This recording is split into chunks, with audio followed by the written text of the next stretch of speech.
তেওঁলোকক ধন্যবাদ আৰু অভিনন্দন জনাইছোঁ। আপোনালোকে যিমান খুঁত উলিয়াব খোজে খুঁত উলিয়াই থাকক।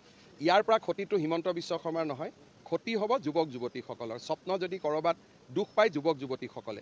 গতিকে এই যে এডিআৰই পৰীক্ষাক লৈ ভুল নোহোৱা এটা পৰীক্ষাত ভুল উলিয়াবৰ কাৰণে সংবাদ মাধ্যম এছাম মহলৰ যি অবিৰাম প্ৰচেষ্টা, তাত মই এজন পিতৃ হিচাপে দুখ আৰু শোক পোৱাৰ বাদে মোৰ আগত কোনো ৰাস্তা নাই।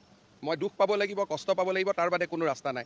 হিমন্ত বিশ্ব শৰ্মাক বেয়া পাওক, কিন্তু 11 লাখ যুৱক যুৱতীক আপোনালোকে বেয়া নাপাব। নাই কালি চাওক, যেতিয়া ঘৰত ডাঙৰ এটা উৎসৱ হয়, ক'ৰবাত কিবা অকণমান খেলি মেলি থাকে, সেইখিনিয়ে পৰীক্ষাটোত প্ৰভাৱ নেপেলায়। এইবিলাকৰ সাহিত্য সভা হ'লে আগতে আমি পেপাৰত পঢ়িছিলোঁ পাৰ্শ্বজ্যোতি বুলি।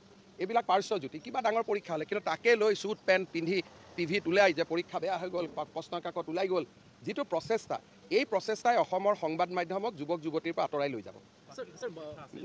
পৰীক্ষাটো সকলো ভালেই হ'ব, পৰীক্ষা নিশ্চিতভাৱে ভাল পাব। দুখীয়া ল'ৰা ছোৱালীয়ে চাকৰি পাব। যেতিয়া চাকৰি ৰিজাল্ট ওলাব, প্ৰতিজনৰ দেউতাক মাকৰ খবৰ ল'ব। সাহস থাকিলে ষ্টুডিঅ'টো দেউতাক মাকক মাতিব। দুখীয়া দৰিদ্ৰ পৰিয়ালে চাকৰি পাব।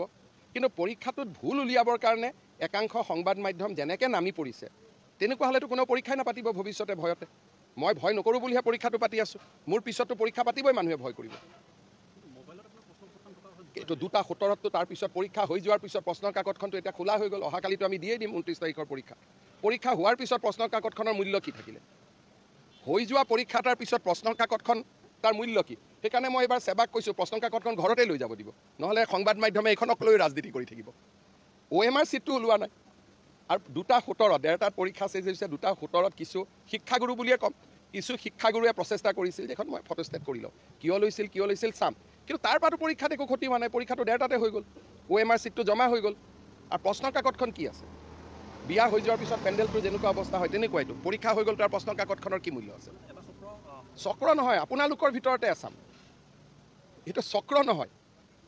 কালিৰ পৰা জোতা পেণ্ট পিন্ধি ষ্টুডিঅ'বিলাকত 2-3টা টিভিটো এইটোৱে জঁপিয়াব আৰম্ভ কৰিলে। মোৰ চিন্তা এইটো যে সংবাদ মাধ্যম ৰাইজৰ পৰা কিয় আঁতৰি গৈছে ইমান? আপোনালোকে ইমান আঁতৰি যোৱাৰ প্ৰয়োজন নাই। 11 লাখ ল'ৰা ছোৱালীক পৰীক্ষা বেয়া হোৱা বুলি কৈ দিলে, ৰাতিটো 2 এজনে আত্মহত্যাও কৰি ল'লেহেঁতেন দুখত কষ্টত।